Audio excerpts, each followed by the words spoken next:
वारुळाला गेलो आणि वाघ दिसला.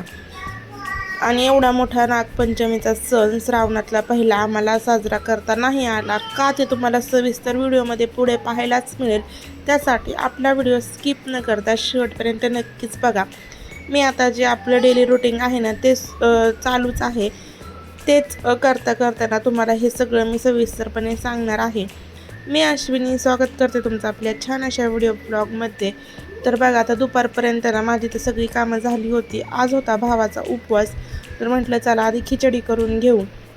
मी असं का म्हटलं की वारुळाला गेलो आणि वाघ दिसला, कारण की आता जवळपास आहे ना कुठंच वारुळ राहिलेली नाहीत. मागच्या वर्षीपर्यंत अगदी आम्हाला रानाच्या शेजारीचं ना मोठं वारुळ होतं. तिथं आम्ही भावाच्या उपवासाच्या दिवशी तसेच दुसऱ्या दिवशी नागपंचमीच्या दिवशी पूजा करायला जायचो. तिथं छान असे खेळसुद्धा खेळायचो. पण ह्या वर्षी ना अगदी लांब असं वारुळ होतं आणि आमच्या आसपासच्या आहेत ना 2-3 जणी महिला तिथे वारुळाला गेल्या, पण त्यांना तिथं वाघ दिसला. तर काय पूजा न करताच त्या परत आल्या होत्या. तर आपलं डेली रुटीन जे आहे ना ते चालूच होतं. तुम्ही पाहिलंच असेल, भरपूर अशी नारळ पडलेली आहेत. 15-16 नारळ असतील. तर ती काढून सोलून घेतली होती मशीनच्या साह्याने. संध्याकाळी मिस्टरांनी छान अशी शेगडी पण आणली का आता अजून आमचा गॅस मिळालाच नव्हता. 22 तारखेला येणार होता. ते म्हटले गॅस ब्लॅकने घेण्याऐवजी आपण 2200 रुपयाची छान अशी शेगडीच आणू, म्हणजे त्याच्यावर छान असा स्वयंपाक करता येईल.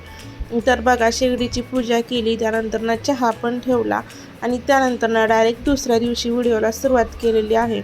तर आता डायरेक्ट म्हणजे साईच्या शाळेपुरता डब्यापुरता थोडासा स्वयंपाक झाला होता, चपाती भाजीचा. आणि आज होता सोमवार, मला तरी उपवास होता. आमच्या इथे बाकीचं कोणीच उपवास धरत नाही. तर कृष्णाला पण शेगडीवर खायला करायला ठेवलं होतं. त्याच्यानंतर त्याच्यावर छान असं तूप पण करून घेतलं. स्वयंपाक जास्त नव्हता त्याच्यामुळे म्हटलं आज मी तूप करते. तर या इकडे तूप पण करून झालं होतं, स्वयंपाक पण झाला होता रोजचा चपाती भाजीचा, आणि त्यानंतर चीक पण केला होता. तर आता मागच्याच व्हिडिओमध्ये तुम्ही पाहिलं असेल की आम्ही चीक केला होता. तर त्यातलाच थोडासा चीक जो राहिला होता ना तो म्हटलं उपवासासाठी करून घ्यावा. तर छान असा चीक आता गरम गरम आधी खाऊन घेते.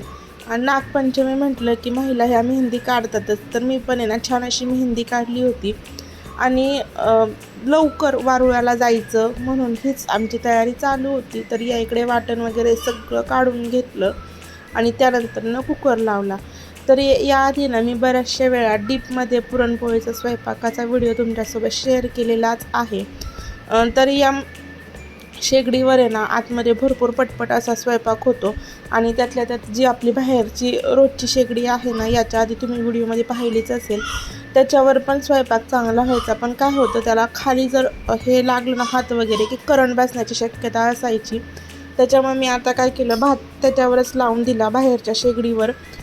त्यानंतर आमटी पण आपली छान अशी तयार झाली होती, ती पण उकळण्यासाठी बाहेरच्या शेगडीवरच नेऊन ठेवली. तर तुम्ही पाहू शकता किती छान अशी तर्री त्याला आलेली आहे.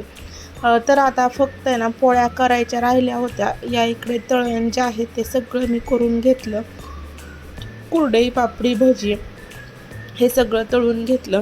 आता पोळ्याचा स्वयंपाक म्हटलं की भांडी तर जास्तीची पडतातच.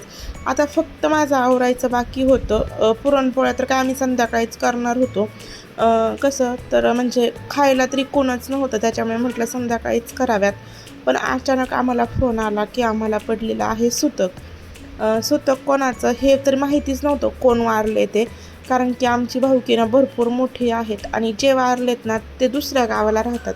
तर अजूनपर्यंत तरी आमच्या घरच्यांना म्हणजे ओळख नाही की कोण वारले.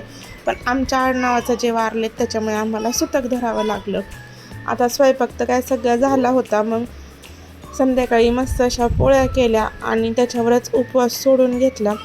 तर आता सगळ्या जणी आहेत ना वारुळाला गेल्या होत्या आणि माझी पण भरपूर जायची इच्छा होती. त्यासाठीच स्वयंपाक हा लवकर आवरला होता. दुपारी तर तुम्ही पाहिलंच असेल, 2-2:30 वाजेपर्यंत आमचा सगळा स्वयंपाक झाला होता, फक्त पोळ्या करायच्या बाकी होत्या.